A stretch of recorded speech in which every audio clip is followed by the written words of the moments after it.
Semarang, Jawa Tengah. Jawa Tengah. Kali keberapa mampir ni? Kali ketiga. Kali ketiga. Apa yang membuat rindu kepiting saya ni? Sedap. Rindu ya.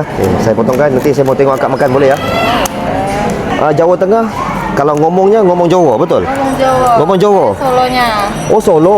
Saya rasa 2 hari lalu baru ada orang Solo. Yang lalu itu bila datang? Tahun lalu ya? 2 bulan lepas. Oh, sering juga ke Malaysia ya? Ya, ini karena dia juga penasaran kan. Iya. Dan ini. Saya mau nonton akak makan, boleh? Adakah yang dari Jawa? Namanya siapa kak? Yunita. Yunita. Okey, Yunita, ayo. Mari, ambil semuanya. Oke.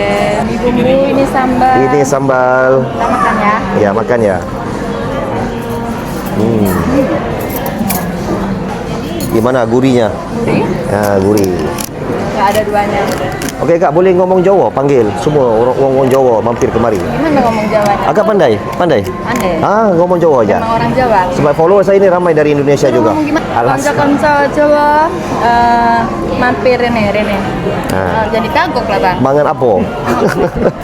Ini makan Kepiting. ini. Kepiting Jadi kagok, Alaska. kan? Iya. Kepiting Alaska di abang siapa? Abang nasi lemak lobster JB. Lobster JB. Iya. Ini aku duluan yang makan dia. Makan duluan ya. Okey, saya tinggalkan ini, nanti bisa potong ya.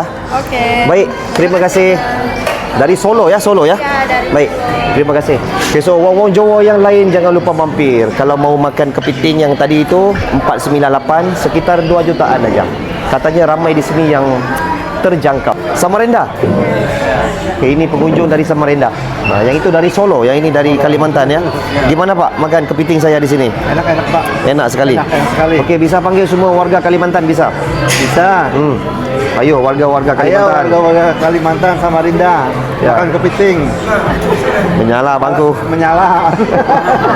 So yang mana belum follow, tolong tekan butang follow sekejap untuk saya. Pergi ke nama saya, tekan butang follow. Jangan lupa kalau mampir kemari dapatkan ini souvenir daripada saya, sambal bilis garing Abang Lobster. Ini sambal bilis. Tengok tu lagi. Aaron, boleh zoom sikit tak? Tengok ni. Kepiting lagi. Oh, kepiting lagi. Kasih hantar. Ini adalah ikan bilis mata biru. Dekat dalamnya tiada ikan teri.